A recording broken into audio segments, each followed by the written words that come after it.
Well, now it is 7 o'clock, Monday, February 24th, 2014, and I will call the meeting of the Canby Planning Commission to order. We are in City Council chambers on 2nd Avenue. If anyone is interested in TV and coming down and making comments on anything we have on the agenda, that is where you would do it.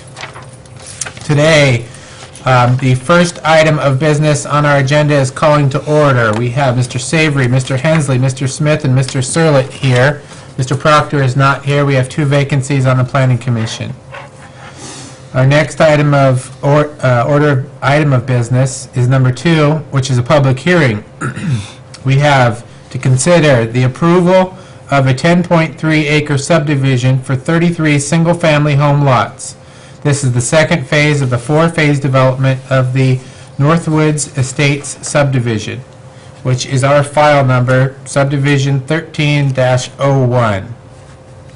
Now, the way we go about doing these is this is a quasi-judicial hearing, and so we have a statement of procedure that we will read into the record for the applicants and any opponents. Anybody that wants to speak out understands what we are going to be doing. The matter presently before the hearing body requires a public hearing. All interested persons in attendance shall be heard on this matter. If you wish to testify on this matter, please be prepared to step forward to the microphone at the appropriate time. State your name and interest in the matter. Please be sure to sign in on the testimony sheet, which was on the podium on your way in. For those people other than the applicants that are interested in testifying as either proponents or opponents, please indicate your desire to speak by raising your hands at this time, or if you've already indicated on the sign-up sheet, you can do that as well. For longer presentations, proponents and opponents may buy time from one another. I don't think that'll be a problem today. In so doing, those either in favor or opposed may allocate their time to a spokesperson who will represent the entire group. You may be limited by time for your presentation. Generally, the applicant will have a total of 15 minutes to speak. The proponents will be given 5 minutes each. The opponents will be given 5 minutes each. And those thought to be neutral in the matter will be given 5 minutes each. So they're approximately equal amounts of time, except for the rebuttal time. All questions must be directed through the chair. The public hearing format is not necessarily a Q&A. The public and the applicant and the opponents are not necessarily allowed to ask questions of the body, but we may ask questions of you, so be prepared for questions. Any evidence to be considered must be submitted to the hearing body for public access and to become part of the record. All written testimony received both for and against prior to the hearing shall be summarized by staff and presented briefly to the hearing body during the staff report or put in the staff report. Testimony and evidence must be directed toward the applicable review criteria contained and as indicated in the staff report, the comprehensive plan, or the applicable land use regulations, which the person believes to apply to the decision. Failure to raise an issue accompanied by a statement or evidence sufficient to afford the decision maker or the parties, an opportunity to respond to the issue may preclude an appeal to the Land Use Board of Appeals based on that issue. Failure of the applicant to raise constitutional or other issues related to the proposed conditions of approval with sufficient specificity to allow the local government to respond to the issue may preclude an action for damages in circuit court. Everyone present is encouraged to testify, even if it's only to concur with previous testimony. So the next item that I will do is ask anyone on the commission if they have any conflicts of interest. If they do, please indicate by stating the nature and extent of the conflict and whether you intend to participate in or abstain from hearing in this present matter. Mr. Surlett? None. Mr. Hensley? None. I have none. I have none. Thank you. The next one is, have there been any ex parte contacts? Is there any member of the hearing body that has had any ex parte contacts with anyone prior to this hearing, including a visit to the site? Please declare the nature and extent of such contact at this time. And I would declare that I did get an email from Mr. Backstrom, which I forwarded on to staff and is now in the packet. On February 19th, I received an email that I forwarded on to staff. And I would also disclose, I must have seen this site, although it didn't strike my brain, because I do attend church at St. Patrick's Parish there that is apparently very near to this. Is there any other ex parte contacts? Sid? I too received similar email from Mr. Backstrom, and I drive by St. Patrick's Church going to and from work. So I received the email also from Mr. Backstrom, and I live on 9th, so I drive by it quite often. Okay. Does any member of the audience have any questions for commissioners regarding conflicts of interest or ex parte contacts? Not seeing any. So the public hearing format, the hearing will be conducted as follows. First, we will have a staff report. Next, we will have questions by the Planning Commission for staff. Then we will open the public hearing for testimony from the audience. The applicant will be given up to about 15 minutes for the initial presentation. Maybe longer on this. We'll try and balance it out. If it needs to go longer than that, we'll give any opponents roughly equal amount of time. However, I would note that sometimes in the past we've given an applicant much longer than the 15 minutes, and there weren't that many opponents, so and it's fell through. So we'll be watchful of that. Any other proponents, not more than 5 minutes each would be the limit. Any opponents would also have not more than 5 minutes each. Any neutral people would be given not more than 5 minutes each. And then the rebuttal will be given only to the applicant, and it can't be more than 10 minutes unless the extension is granted by the Planning Commission. Then we will close the public testimony, and then we will go into deliberation by the Planning Commission, which may include questions, or at some point in time, the questions would be shut off by myself as chair, and we would just discuss and deliberate amongst ourselves as to any decision. Then once we make a decision, it will then be reduced to writing if it needs to be any changes to anything that staff has already done for us, and then we will formalize the decision accordingly. With that said, who will be presenting? Angie? I'll start. Good evening, and we apologize, but the light on our projector, the bulb seems to be going out. If you wish, you can turn the left light on over there and you can see a little better. That my view? oh, good for me. Good. So tonight we have subdivision 1301 Northwoods Phase 2. It's located off 10th Avenue, or it's off 9th Avenue, between Birch and Grant. It's zoned R1 low density. It's the subject tax lots that are kind of bordered here. These are all the tax lots that the subdivision will entail. Some of them will only have be partially developed on, but those are the subject tax lots. It's a 10.3 acre site. Owner is Northwoods Investments and Richard and David Caldwell. Applicant Northwood Investment, Ron Titone, and is requesting an approval of a 10.3 subdivision for 33 single-family homes. This is just a blow-up of the area, which this will be phase 2 right here. And I apologize, the bulb's going out, but it's this bordered area right here. Angie, can I ask you one question on this Sure. and the mapping? I noticed in our packet, it matches obviously with what you just had on the board. In the official zoning map, I don't know if one of these has changed, the size of the 501 lot, and size and shape is significantly different. Did something change that's on that? I did not look this up on any, I have our current zoning map, and it shows that 501 lot being significantly different in shape and size, and I was just wondering if you knew about that or why that was different than what the zoning map shows. You're talking about this lot right here? That one right there, yeah. In the zoning map, it is much more rectangular, does not include this little oblong shape here. and I just didn't know why that was. It looks the same to me. This property? Am I missing something here? That's the same property right there? Looks pretty similar. See, there's river. This could be old. It's the one right south of the little bordered park. Which map do you have? Is that the comp plan or the zoning map? No, it's this right here. Oh, I see where you're looking. Yeah. That does look a little The different. reason is because mine is extremely old. I don't know why.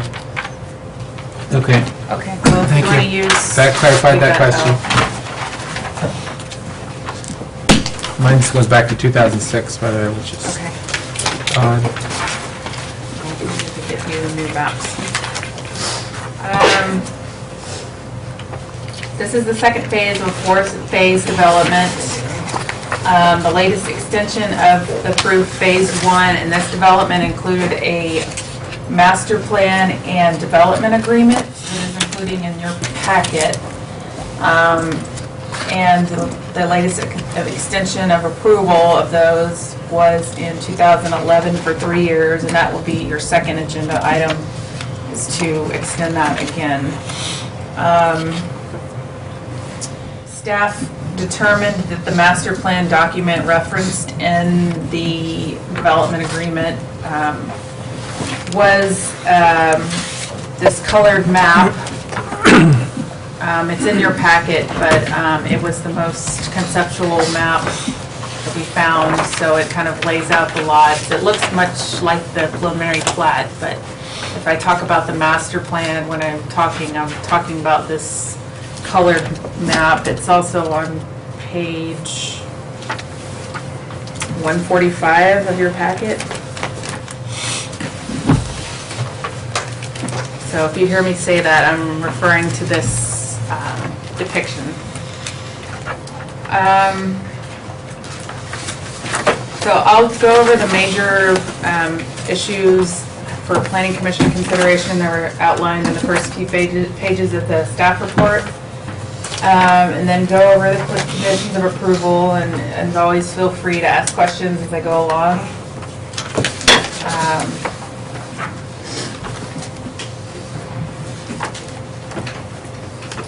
So first of all, let's talk about the traffic study. The traffic study evaluated the design, and it also, based on resident concerns, the traffic study evaluated the speed along Birch, the speed study along Birch, and studied a resident wishes for a marked and signed crosswalk at Birch and 10th.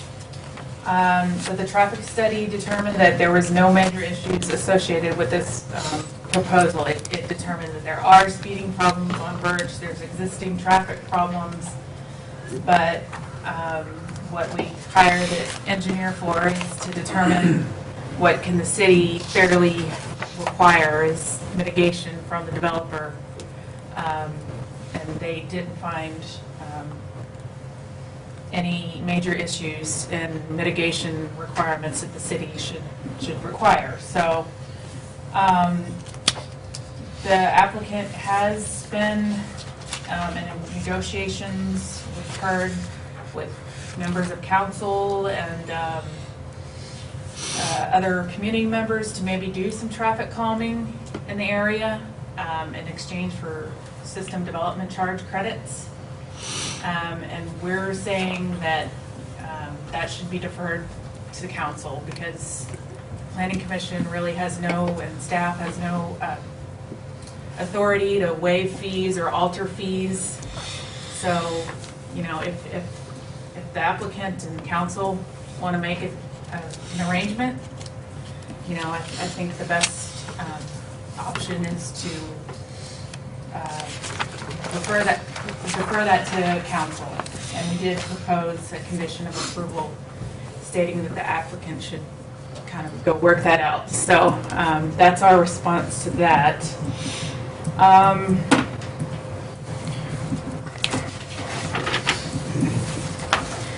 In addition, the applicant requested some transportation STC's credits for the sizing and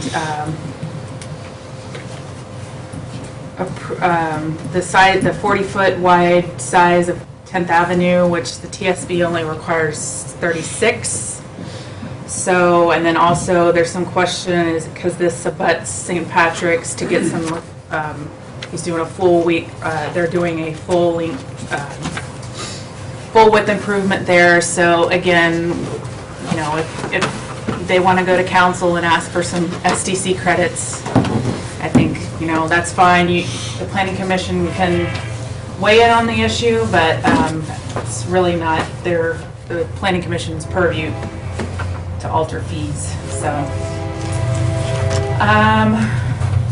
some discussion in the staff report about driveways. Again, I think we mentioned this before.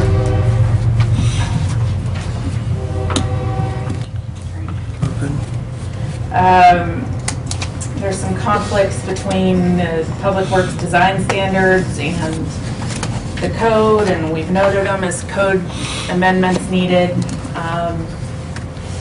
So we'll kind of defer that to hopefully addressing that at the building permit stage, or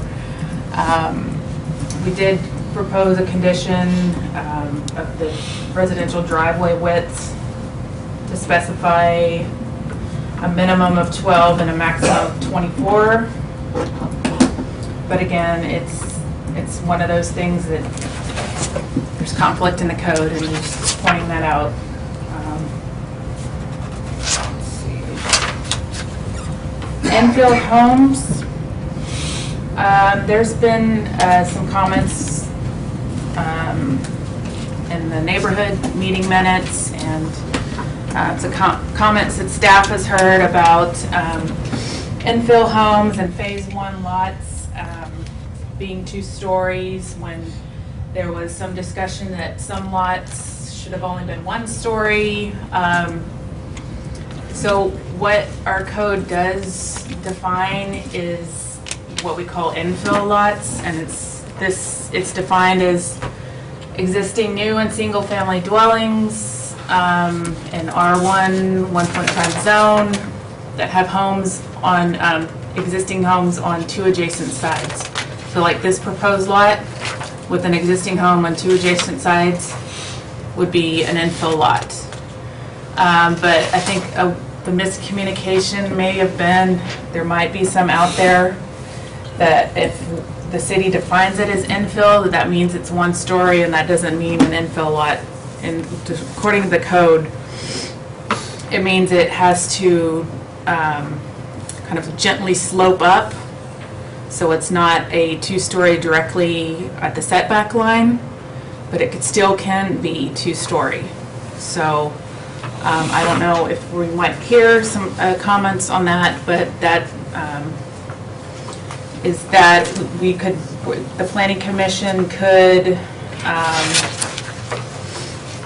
inquire if the applicant is willing to designate. So what we've done is gone through and looked at this and listed in the conditions that what lots would be infill lots according to this definition that's in our code. And so we will enforce our infill standards for lots that are designated that, but it doesn't mean that they're only going to be 1 story because they're an infill lot.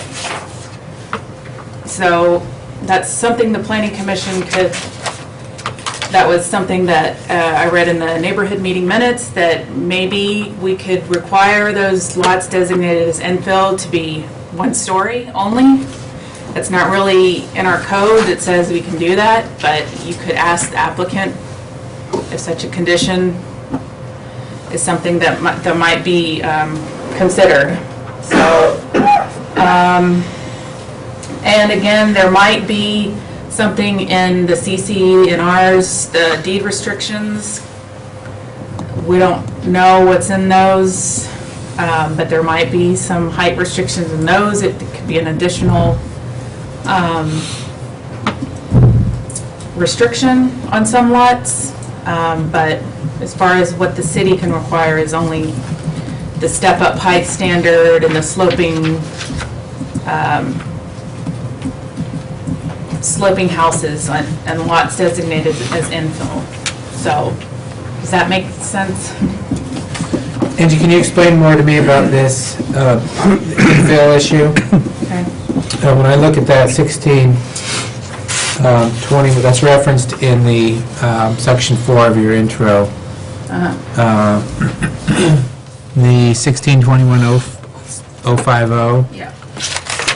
Where are you saying here that this prohibits two-story? It does not.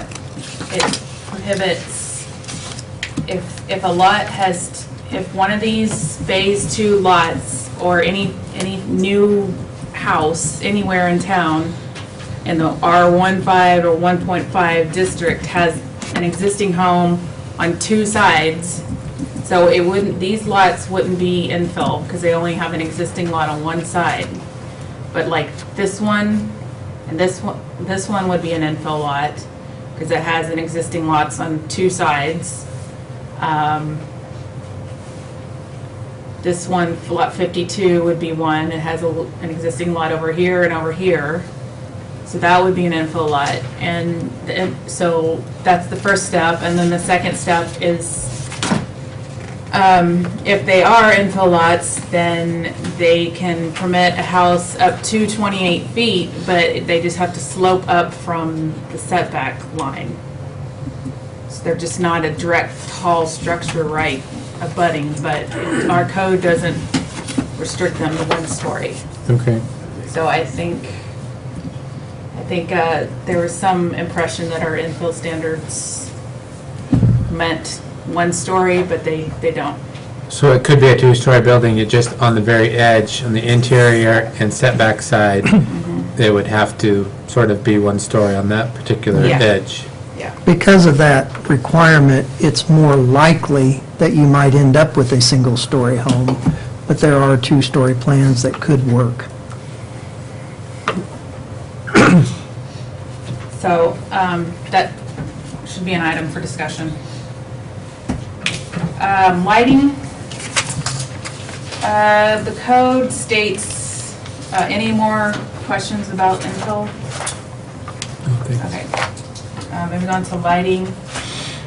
Code states that street lights shall be fully shielded.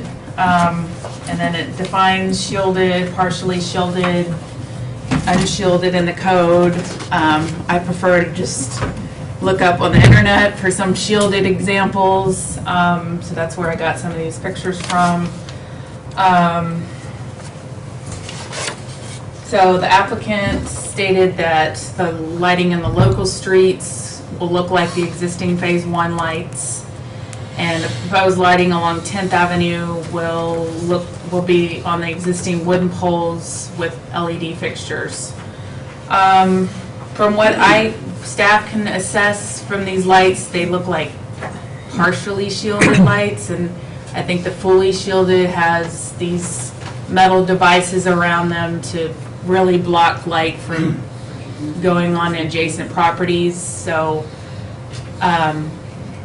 we didn't put to do anything with the lights as an additional condition, but it's something worth noting and discussing if the planning commission was to determine that the lighting should have more shielding. I might note that this is the first time this issue has come up since we've adopted our new lighting ordinance standards, because we haven't had any subdivisions to review since and this is the first time the street lighting issue and how that ordinance treats it. And it is a little more difficult in that Canby Electric Utility, a separate entity from the city, is really kind of in charge of determining what street lights are kind of allowed within the community, and developers kind of negotiate with Canby Electric on what they will allow or won't allow. And so they've set certain fixtures, but probably not without consulting our new lighting code when Canby Electric decided what they would choose to allow and what they didn't allow. Can you refresh Mr. Saber, just one second. Sure. Can you refresh my memory? The closest that I recall, since we've had the new lighting provisions, was probably that, I don't know what the name of the church was, it Canby Alliance or something, but back down on Ivy, that had a parking lot that we required. Were those the new, do you know, were those the new requirements on that?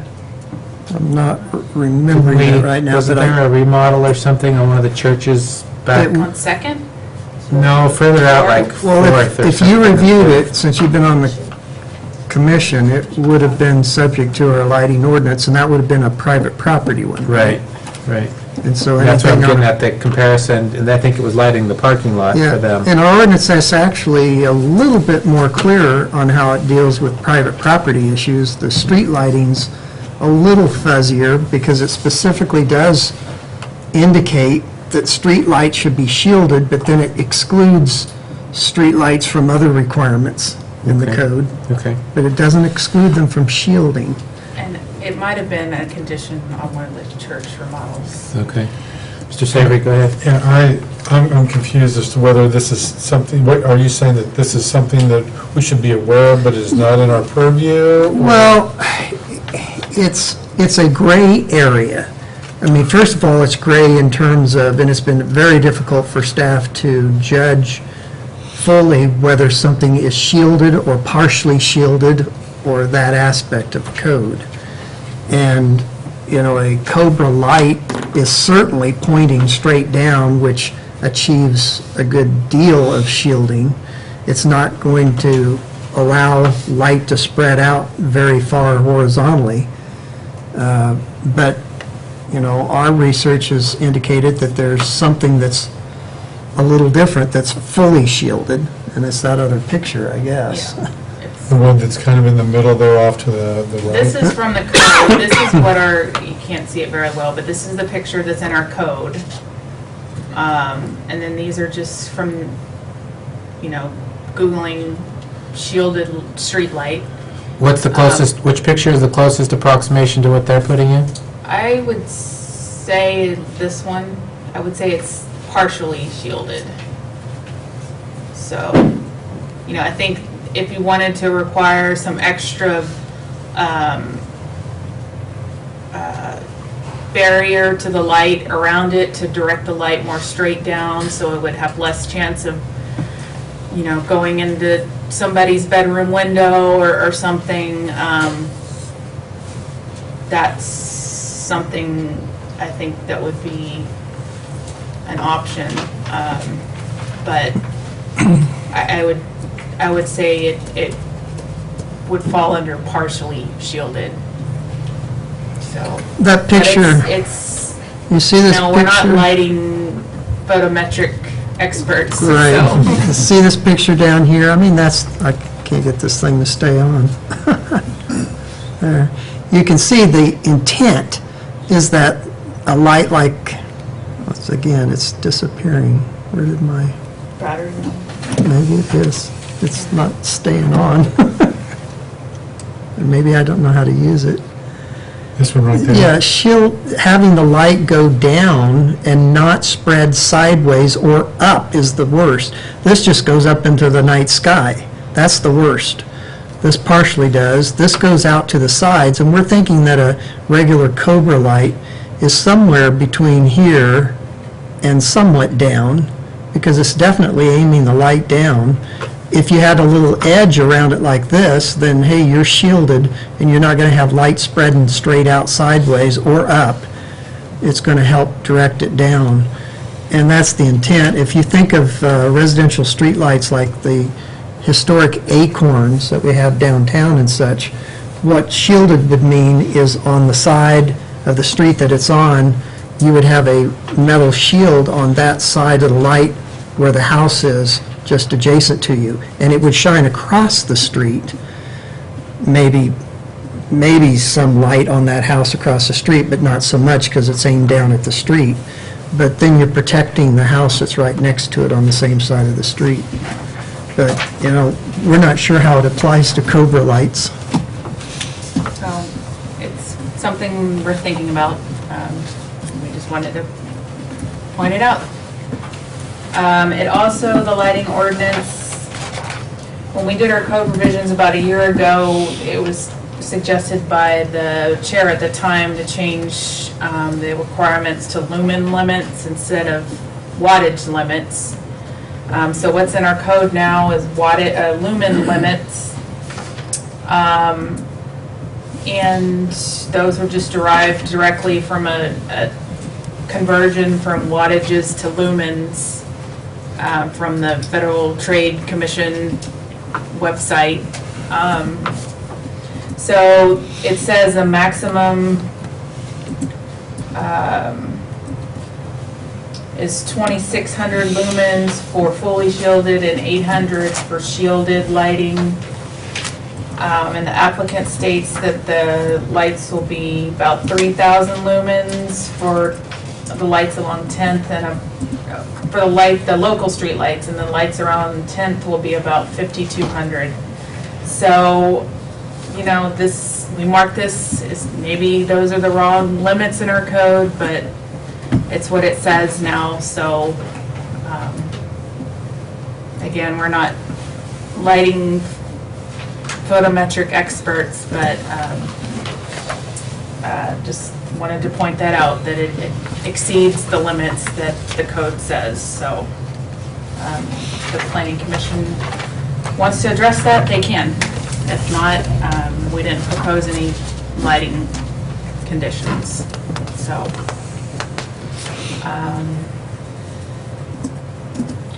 moving on to streets and parking.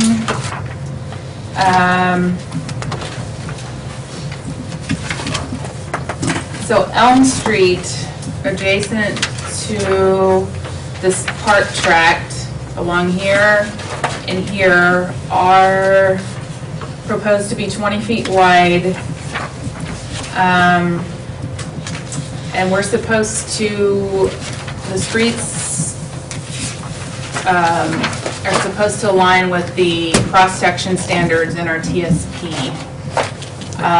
And there's no really one-way street standards in our TSP. But if you add them together, I guess, you know, a 20-foot and a 20-foot would be a 40-foot standard.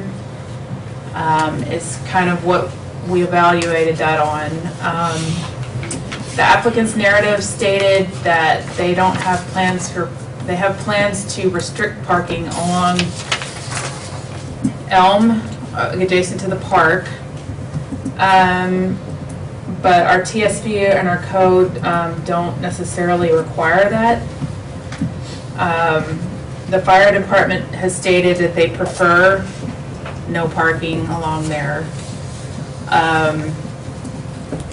It might, you know, some of these residences having no parking, it's something to think about. If you lived here, your guests would have to park over here or over here. So we propose, since the applicant stated that they have plans for no parking there and the fire department prefers that, we stated a no parking condition, but it's not necessarily required. Did they propose no parking or limited parking? No parking. No parking. Just along this, The one-way the one-way portions. portions of Elm. So,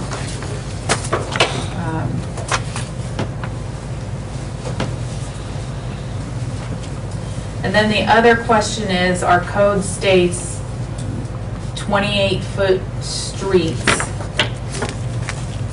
And also a condition from phase 1 state about parking should be restricted to one side. All these local streets are 28-foot streets. So it says parking should be restricted to one side. But then this conflicts with our TSP standard, which this is a 28-foot street and allows parking on both sides. So I think we didn't propose a parking restriction on those streets because, I mean,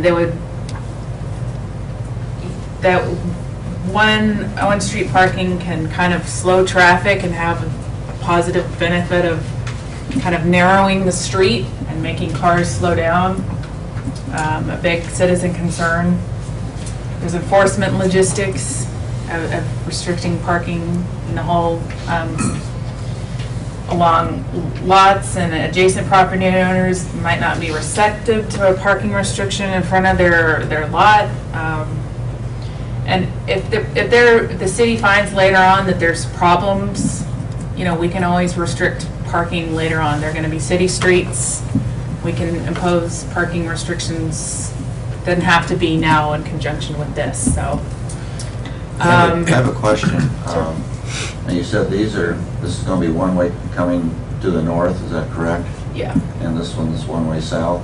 Yes. Okay, if we get a large moving van or a larger fire department vehicle responding to an emergency in here, they're going to have to come in this way, and if the emergency's back up in here, they're going to have to be able to turn and come back down to access these.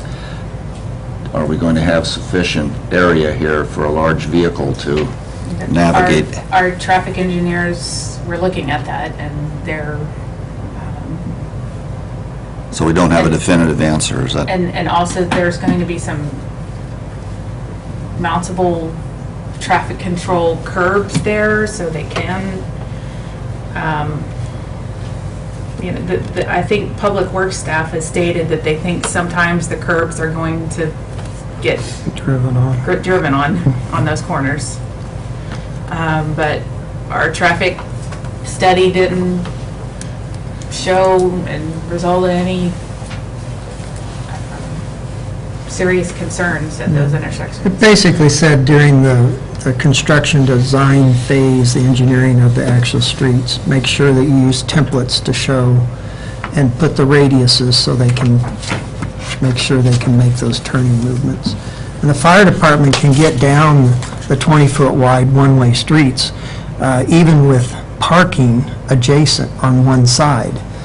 But they don't want the parking because they need more than a 12-foot pathway for their fire truck. They also want to be able to stop at any point, put out their stabilizers on their fire truck, and if there's a car parked there, they can't do that. Sure. And that, I suppose that's, I don't know if they put those out in all cases or whether it's just with a ladder truck. I don't know that. Now, question for you, either Angie or Brian. The applicant maybe tell me more about this, but when I was reviewing this packet today, and Angie, if you mentioned it, I missed when you mentioned it. I'm not entirely sure what this Tract B is for. What is that? What's the yellow part going to be?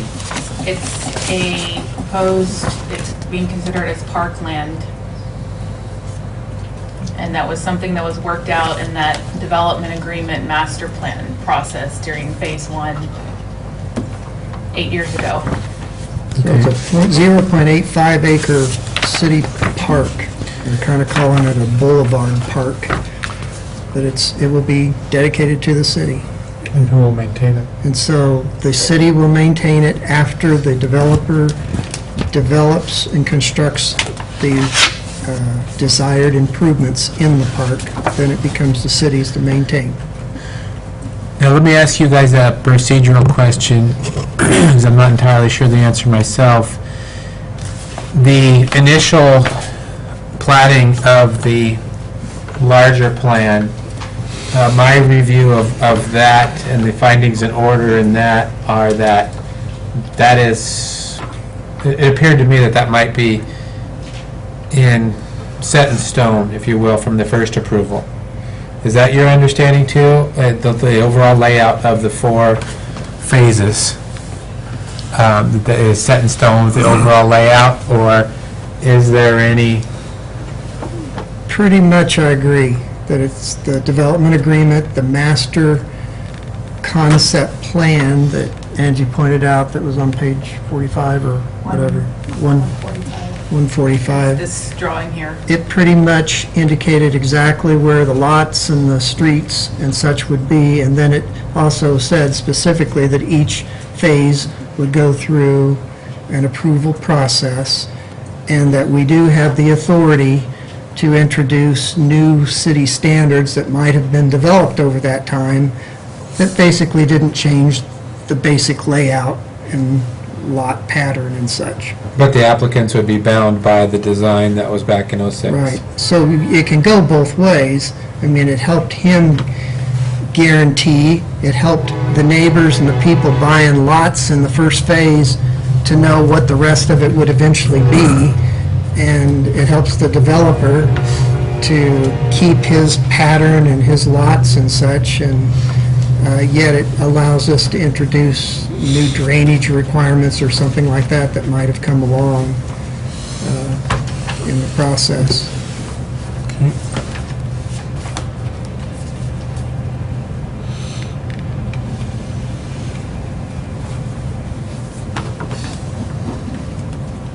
Go ahead, Angie. Okay. Got one?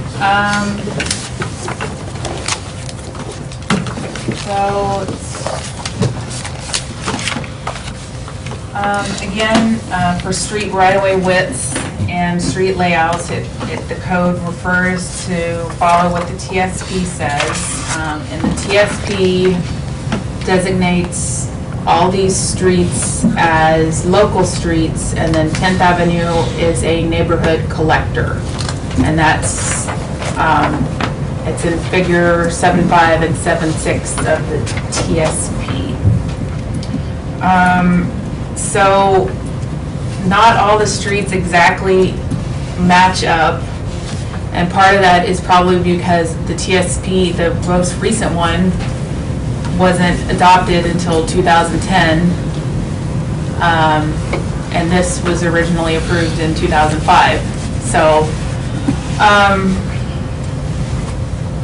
you know, they're close, but they don't quite match. One thing in particular that the Planning Commission could require,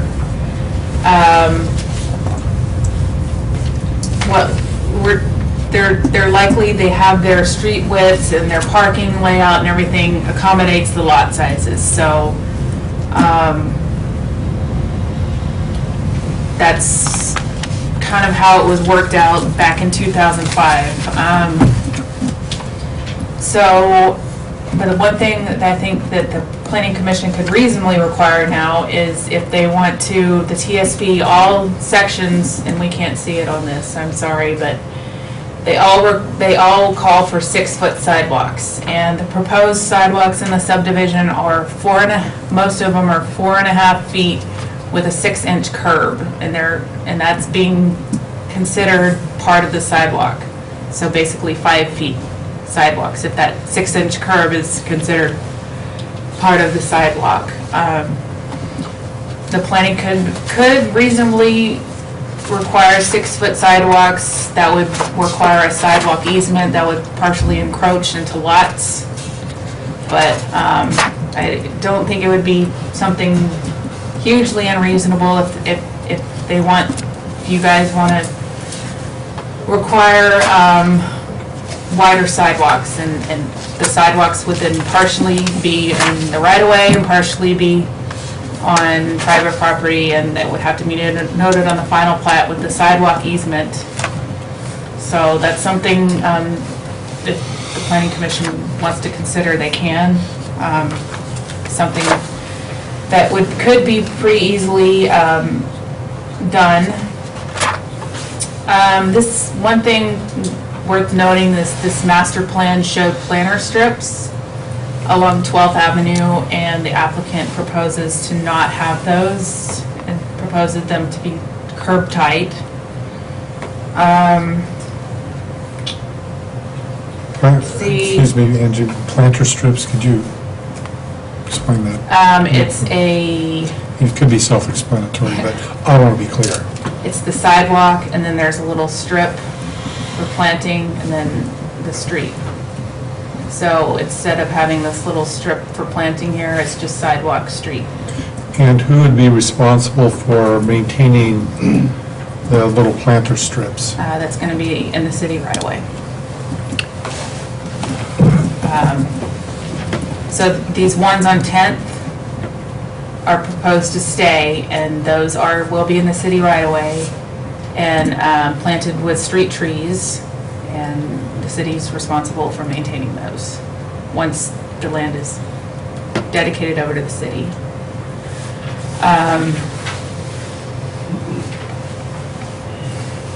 And then also these little bulb out areas, Public Works at the pre-application meeting requested these to be stamped concrete instead of planted for maintenance reasons, and also because they might get driven over. So that's listed in the conditions because of Public Works request for that.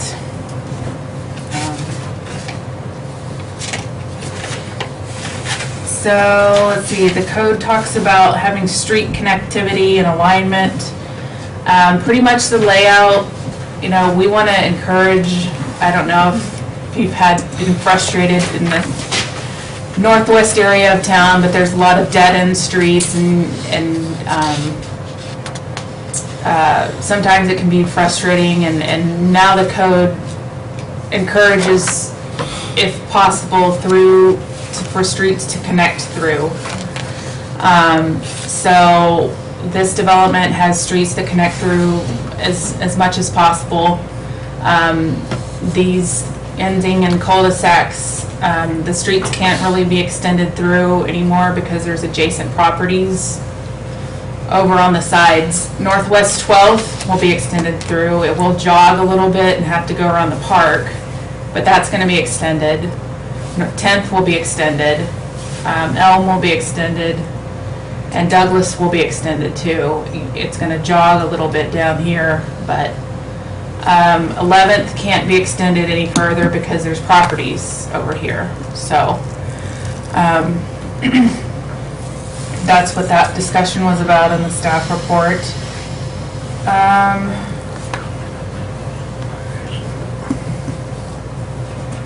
And then there's some discussion about the cul-de-sac radius. The applicant stated that this proposed cul-de-sac in phase 2 is 29 feet with a radius of 35 feet. Our Public Works design standards and require a much larger cul-de-sac than that. There's a condition in phase 1 that required a larger cul-de-sac. But the fire department has okayed this proposed cul-de-sac for turning around. I mean, that's the main concern. I think for that cul-de-sac requirement is emergency vehicles being able to turn around. And they've looked at it and okayed it. So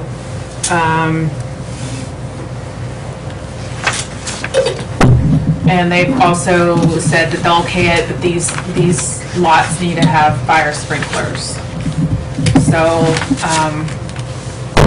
just pointing that out again, it's something that's not quite meeting the code. So So are you saying that the emergency vehicles could not turn around in there? They wouldn't pull in, or if they did, it's a short enough distance that they can back that short distance. If it's more than 150 feet long, then they have to have an adequate turnaround on the end. This is not an adequate turnaround, but it's short enough, and if they get the sprinkler systems in the houses, then they're okay with it. It's very similar to the North Fir cul-de-sac that's on phase 1. There has been some indication of difficulty during construction on that one, with cars getting in and out and parking on both sides of that narrow cul-de-sac. But I haven't heard anything specific about the turning around in the cul-de-sac. But it's also a smaller radius than our standard. You can see the different sizes in the two radiuses here very easily. One meets the city standards, the others don't. But they're very, very short. And in this particular one, they're straight, unlike the curved one in phase 1 that's causing more of a problem because it's a narrow street and it's curving very strongly as it goes back, and these are straight. So,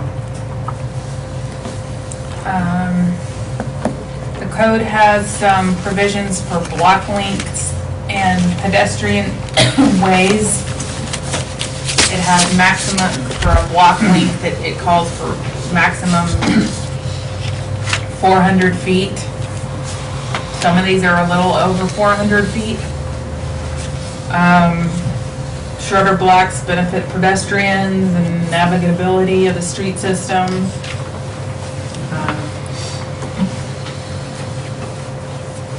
And also, it talks about having pedestrian ways in the middle of a block over 600 feet. And so that would be something like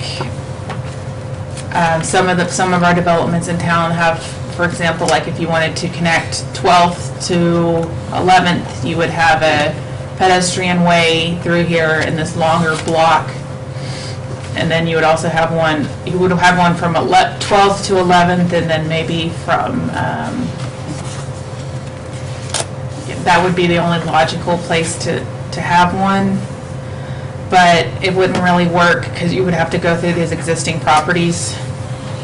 So that's what that discussion is about in the staff report. So there's no pedestrian ways proposed.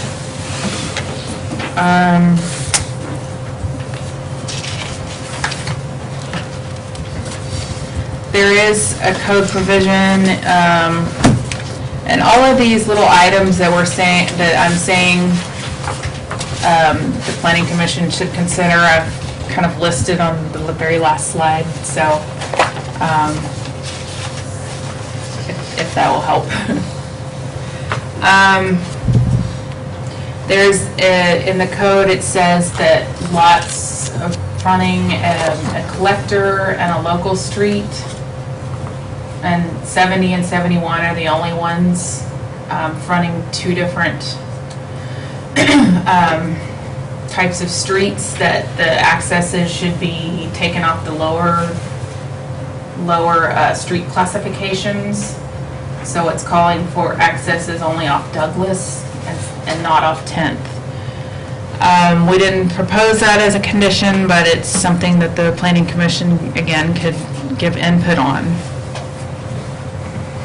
I might clarify that if you'd let me. Just the fact that if 10th Avenue was indeed a collector street and not just a neighborhood route, we would have, without a doubt, restricted access to lot 70 and 71 to the lesser classification street, which is Douglas.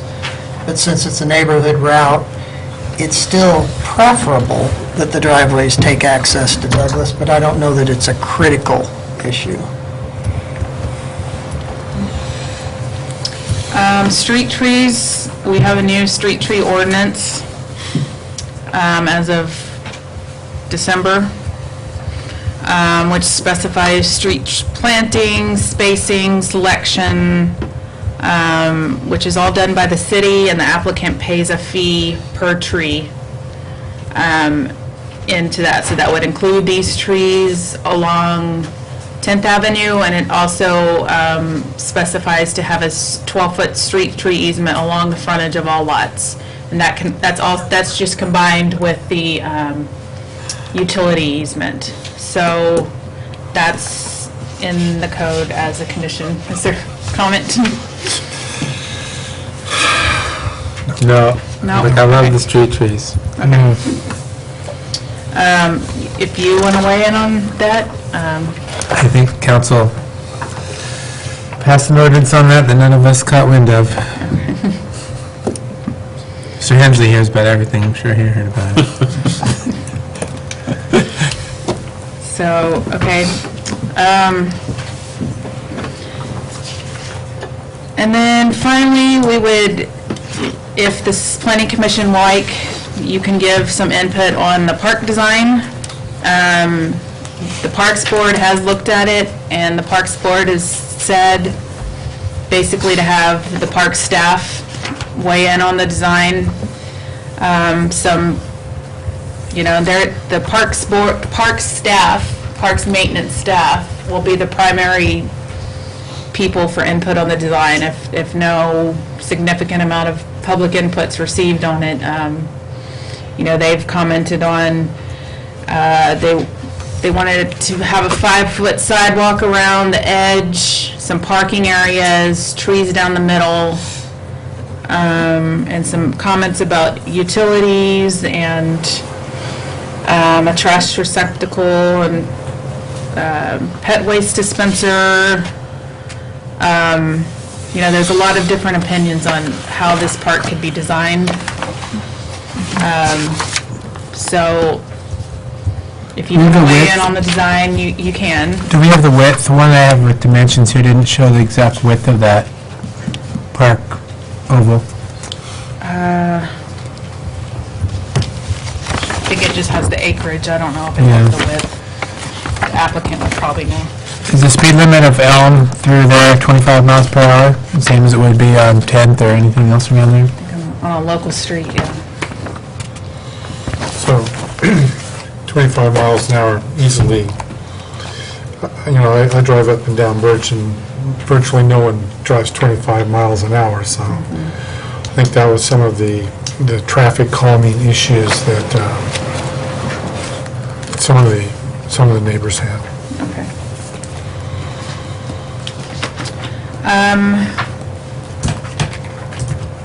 So if you want to go through the conditions, you can. We did also citizen comments. We received, let's go through these.